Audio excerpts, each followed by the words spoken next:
Do you see this man? His name is Elkanah. He has 2 wives. That's strange, isn't it? Remember when God made the first man? He gave him only 1 woman. That's enough.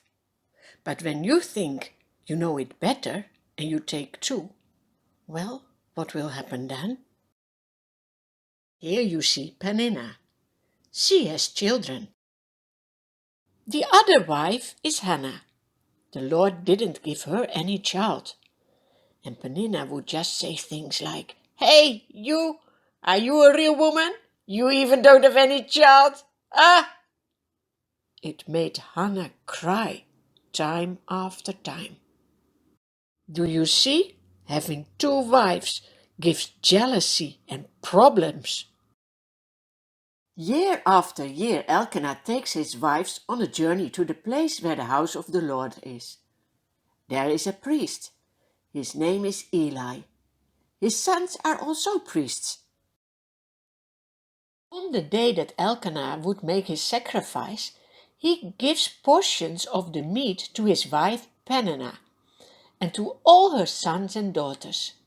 But to Hannah he gives a double portion because he loves her. In between, Peninnah is still teasing Hannah. Do you see? Hannah is crying. Her husband Elkanah says, "Hannah, why are you weeping? Why don't you eat? Why are you downhearted? Don't I mean more to you than 10 sons? What can you do when you are so sad?" Hannah knows. She goes to the house of the Lord to pray. She makes a vow and says, "Lord Almighty, if you will not forget me and give me a son, then I will give him to you for all the days of his life." The priest Eli sees Hannah and he thinks, "This is strange. I see her talking because her lips are moving, but I don't hear anything. Ah, she must be drunk." He says to her, "What is this for bad behavior, being drunk in the house of the Lord?" "No," replies Hannah, "I'm not drunk. I'm just so sad. I was pouring out my soul to the Lord." Do you know what that means? To pour out your heart. It's like pouring out a glass of water. Everything will come out.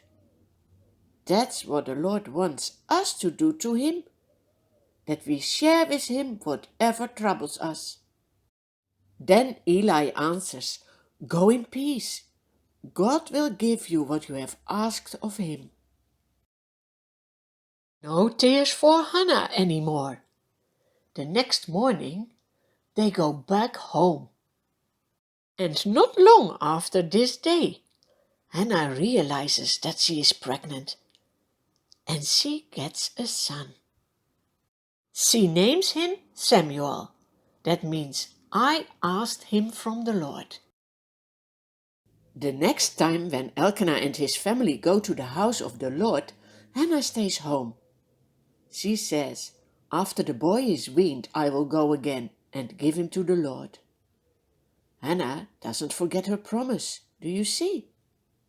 When Samuel is big enough, she goes again to the house of God and says to the priest Eli, "Do you remember me?